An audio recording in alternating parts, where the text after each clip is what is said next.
अस्सलाम वालेकुम, मेरा नाम है गोगलू और आप देख रहे हैं देसी एक्सपीरियंस। ये गए इतवार को दो बड़े अजीबो गरीब वाकयात मेरी नज़र से गुजरे हैं। तो चूंकि मेरा यूट्यूब चैनल देसी एक्सपीरियंस जैसा आपको पता है, तो हर इंसान को आज़ादी है अपनी राय देने की, अपनी बात करने की। तो मैं समझता हूँ कि जो मेरा चैनल है वहाँ से मैं जो मेरे दिमाग में है, जो मेरे दिल में है, वो मैं बोलूँ। ज़रूरी नहीं है कि वो आपकी वैल्यूज़ और आपके माइंडसेट से मिलता जुलता हो सकता है कम्प्लीटली ऑपोजिट भी हो। कोई लोग मुझे बेवकूफ़ बोलें, कोई मुझे जो भी बोलना है आप बोलें, कोई इशू नहीं है। तो दो जो वाकयात गुजरे उनमें से मैं पहला वाकया जो मैं आपके साथ शेयर करता हूँ, उससे पहले एक छोटी सी कहानी मैं आपके साथ शेयर करना चाहता हूँ कि एक बंदा था अमेरिका के एक स्टेट मैसेच्यूसेट्स में। वो पैदा हुआ और बड़े माँ बाप इसके खुश, अच्छी तालीम उसने हासिल की, हाई स्कूल में गया, उसके बाद कॉलेज डिग्री ली। फिर उसके बाद उसने सोचा कि यार अपने मुल्क के लिए कुछ करूं, तो उसने एयरफोर्स ज्वाइन कर ली। अच्छा, उसका जो इंटरेस्ट था वो जहाज उड़ाने की तरफ या पायलट बनने की तरफ नहीं था।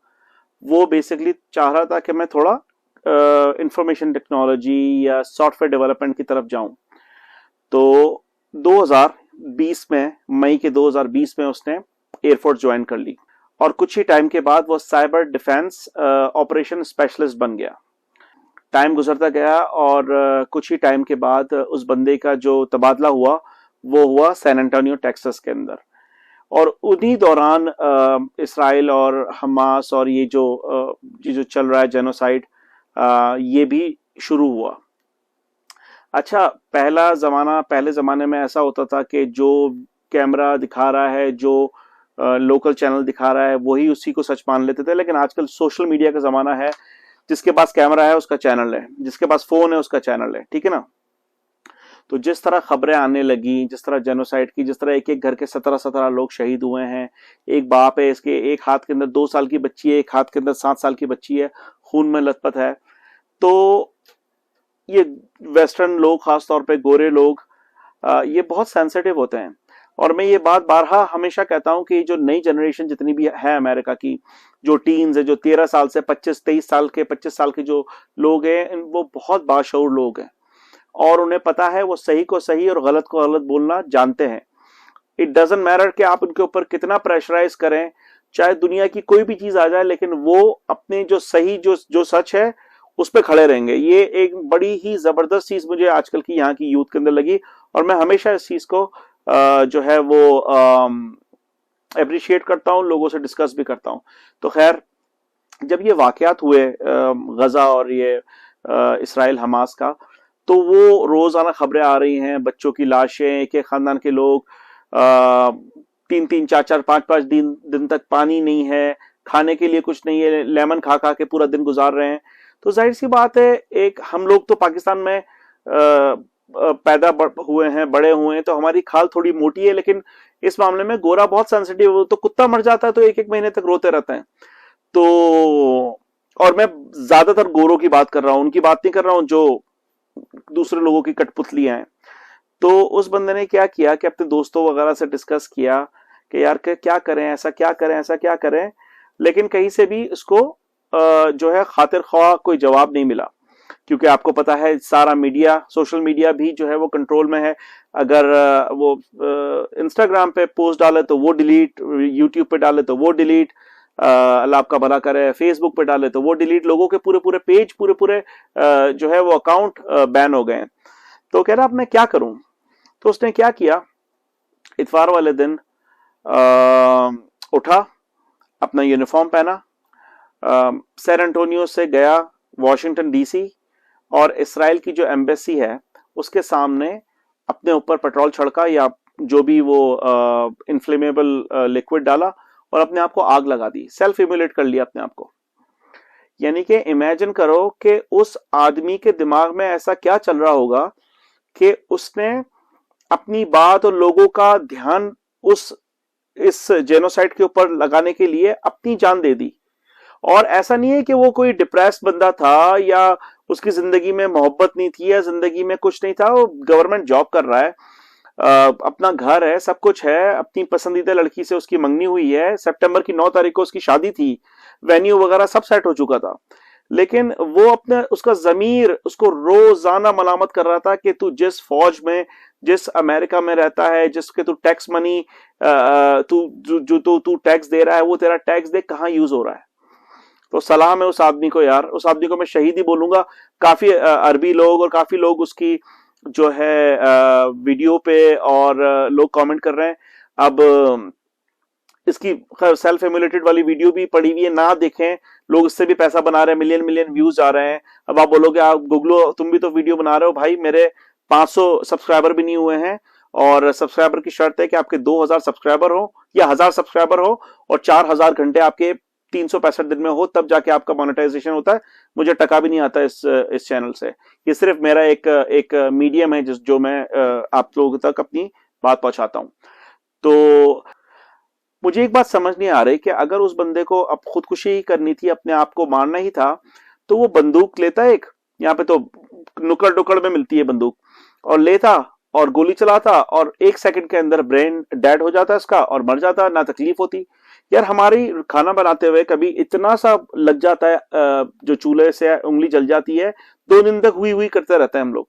उस आदमी ने पूरा अपने आप को आग लगाया, लोग पहुंचे, फायर एक्सटिंग्विशर लेकर उसको बुझाने की कोशिश की, लेकिन वो हॉस्पिटल पहुंचा और इतवार की शाम को गालिबन वो डेड डिक्लेयर हो गया, उसका इंतकाल हो गया, शहीद हो गया। मैं तो शहीद बोलूंगा उसको, आप कुछ भी बोलो। एक तो ये वाकया हुआ। दूसरा वाकया जो हुआ लाहौर के अंदर कि संडे वाले दिन, और कि खातून अपने हस्बैंड के साथ आई शॉपिंग करने के लिए, और थोड़ी ही देर में लोगों ने उस खातून को घेर लिया, ठीक है। और सबसे पहले तो उस दुकानदार वाले को शाबाश, जिसने ये सबसे पहले पॉइंट आउट किया कि ये नाउजुबिल्ला कोई होली टैक्स या कोई कुरान की आयत पहनी हुई है। उसको जो लड़की को जो घेरने की वजह थी वो ये थी कि उसके कपड़ों पे कुछ कुरानी आयत लिखी हुई थी बकौल उन लोगों के, ठीक है। अच्छा, अब जब ये सब लोगों को घेरा इन्होंने, और जैसे कि नहीं हम लोग बचपन में रेड राइडिंग हुड की कहानी सुनते थे कि जो भेड़िया है उसके राल टपक रहे हैं, बड़े बड़े दांत है उसके, और बस वो खून का प्यासा हुआ है कि किसी तरह भी रेड राइडिंग हुड है उसको मैं किसी तरह खा जाऊं और अपनी भूख मिटाऊं। बिल्कुल उसी तरह ये सारा लिंचिंग मॉब जो था ये बैठा हुआ है कि बस अब इसको मारेंगे बस। उस लड़की की आंखों में, अगर आपने वो वीडियो देखी हो, तो आंखों में जो मौत का जो खौफ उसकी आंखों में है, उसके होठों पे पपड़ियां जमी हुई हैं कि बस मैं तो गई। मुझे ये समझ में नहीं आ रहा कि हम लोग बचपन से कुरान भी पढ़ रहे हैं, हमारा सिलेबल भी उर्दू में है, तो कोई बंदा रुक के क्यों नहीं बताया कि इसके कपड़ों के ऊपर क्या लिखा हुआ है, ठीक है। फिर मैंने एक यूट्यूबर की एक वीडियो देखी, उसने वो साइकोलॉजी समझाई कि बेसिकली वो क्राउड जो है प्रेशर होता है कि अगर 500 लोग एक गलत चीज को सही या सही चीज को गलत बोल रहे हैं, और अगर उसके अगेंस्ट आप 15 लोग हैं, तो वो उस मेन मुद्दे को छोड़ के वो आपकी तरफ आ जाएंगे। तो लोग एकदम झुंड बढ़ता गया और उसके खून के प्यासे नजर आने लग गए वो लोग, ठीक है। फिर लोगों ने बोला कि भाई किसी ऐसे आदमी को बुलाते हैं, कोई मौलवी साहब को, कोई जिसको जो उसको पढ़ के देख ले कि उस पर क्या लिखा हुआ है। तो उसको बुलाया, उस बंदे ने बोला कि भाई मेरे को तो पढ़ना ही कोई नहीं आता। वो एक बंदे का चैनल वो भी है, वीडियो भी है, वो आप देख लेना। उसने कह रहा कि मेरे को तो पढ़ना ही नहीं आता, ठीक है। अच्छा, अब जब उसके ऊपर रिसर्च की तो पता चला कि वो बेसिकली एक कोई बाहर की कंपनी है, कुवैत की है, दुबई की कोई कंपनी है, और ये ड्रेसेस बनाती है। और इसी तरह की शॉल मेरी वाइफ ने भी ली थी अभी एट्रियम मॉल से, अभी रिसेंटली जब मैं कराची आया था। उस पे एक पे तो वो फैज की कोई नज़म लिखी हुई थी और एक पे अरबी में कुछ लिखा हुआ था। तो पता चला कि जो लड़की के जो कपड़े जो पहने हुए थे उसने, मैं अभी स्क्रीन पे भी आपको दिखाता हूं, उस पे लिखा हुआ था हलवा। Halwa means sweet, like sweet, beautiful तो नहीं, लेकिन हलवा के जो लफ्जी मायने है वो स्वीट है अरबी में। तो अगर आप अरबी आपको समझ नहीं आ रही, तो हलवा का मतलब अरबी और उर्दू में सेम है, जैसे कि बाजार है, जैसे कि और भी बहुत सारी चीजें हैं, बहुत सारी जगहों पे शांता बोलते हैं थैली को। तो इसमें कोई रॉकेट साइंस नहीं है, लेकिन कहने का मकसद है, सवाल यह है कि सोचने समझने की सलाहियत बंदों की खत्म हो गई कि बस किसी तरह एक पतली गर्दन वाली एक औरत मिल गई है जो एक गरीब बाजार के अंदर शॉपिंग करने के लिए आई है, आ जाओ, उसको मार दो, उसको खा जाओ, ठीक है ना। ये डॉल्बिन मॉल में अगर होती और कोई गार्ड के साथ आ रहा होता तो इन लोगों की हिम्मत नहीं होती कि उसको टच भी कर ले, ठीक है ना। तो हर किस्म का सिक माइंडसेट जो है ना वो देखने को मिला इस वाकये के बाद। कि अल्लाह भला करे उस लेडी पुलिस कांस्टेबल या एसीपी जो भी वो थी, वो बड़ी उसने अच्छी तरीके से उसको जो है कवर किया, उसका चेहरा वगैरह ढांप के उसको पुलिस स्टेशन लेकर गए। और फिर पुलिस स्टेशन में जो रिलीजियस स्कॉलर्स वगैरह आए वो कह रहे हैं कि भाई आप ये आइंदा ना पहनना, और इसलिए अभी हम आपको छोड़ रहे हैं। छोड़ रहे हैं मतलब क्या? तुम कोई एहसान कर रहे हो? तुम क्या हो? तुम पनिशर हो? तुम मार्वल कॉमिक चल रहे हैं यहाँ पे? तुम लाइक जज, ज्यूरी, एग्जीक्यूशन, तुम सब खुद हो? क्या हो मतलब निकलस के जो तुम गोस्ट राइटर के कौन हो तुम? अगर उसने बेहरुमती की है तो उसका सर काट दो, और अगर उसने बेहरुमती नहीं की तो तुम कौन होते हो उसको बोलने वाले कि ये कपड़े तुम नहीं पहनना आइंदा, और अभी तो तुम्हें छोड़ रहे। कैसे छोड़ रहे हैं तुम? Who the fuck are you? कोई बोलने वाला है इनको? कोई देखने वाला है? और इनके जो ड्रेस के ऊपर सबसे बेहतरीन इनकी जो पसंदीदा जो चीज है वो लिखी हुई थी इनके ऊपर, हलवा। हलवे के ऊपर तो मर जाते हैं ये लोग यार। हलवा लिखा हुआ था, इनको हलवा पढ़ना नहीं आता। हर सुबह शाम रात हलवा हलवा हलवा खाते रहते हैं, इनको हलवा पढ़ना नहीं आया यार। क्या बात है यार। उस लड़की का फिर बाद में बयान आया कि मैं मेरे से गलती हो गई। मैं अरे बीबी कोई गलती नहीं हुई तुमसे यार, किस बात की माफी मांग रही हो तुम? और लाकानूनियत की जो मिसाल इस दुनिया में कहीं नहीं मिलती है जो हमारे मुल्क में है, कि जिस इंसान ने, जिस आदमी ने, जिस हरामखोर भी बोलूंगा मैं उसको, जिस हरामखोर ने सबसे पहले ये पॉइंट आउट किया कि देखो ये तौहीन कुरान कर रही है, इसकी कपड़ों पे आयत लगी हुई है, सबसे पहले उसको बुलाओ और उसके खिलाफ पर्चा काटो, ठीक है ना। अगर खुदा ना खास्ता वो लड़की, वो जो पुलिस थी वो उसको सही सलामत लेके नहीं जाती तो अभी वो मनो मिट्टी के नीचे होती वो लड़की, और फिर बाद में बोलते ओ गलती हो गई। तो कोई रिप्रिकॉशन नहीं है ना यार, कोई कॉन्सिक्वेंस नहीं है किसी चीज का। तो आज की वीडियो का जो अख्तिताम है मैं उमर शरीफ के एक बहुत मशहूर जोक से करता हूं। हर अकेले जोक बोलने वाली बात तो है नहीं, लेकिन वो बड़ा मीनिंगफुल जोक है। तो वो कहता है कि एक बंदा, एक देहाती उम्रा करने के लिए सऊदी अरब गया। तो जैसे वो सऊदी अरब लैंड हुआ और उसने दरवाजे पे देखा कुछ अरबी में लिखा हुआ, तो उसको चूमने लग गया।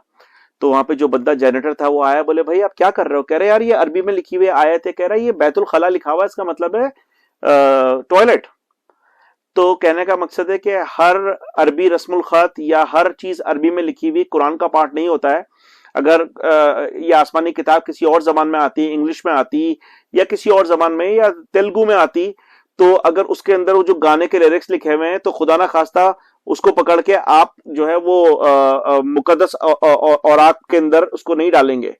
तो थोड़ा सा दिमाग, अल्लाह ताला ने अक्ल और शऊर दिए, दिमाग दिया है, उसको इस्तेमाल करें और इस तरह के चुतियापों से बचें। वीडियो पसंद तो आपको नहीं आई होगी तो डिसलाइक कर दें, और अगर सब्सक्राइब किया हुआ तो अनसब्सक्राइब कर दें, मर्जी आपकी। गोगलू साइनिंग आउट।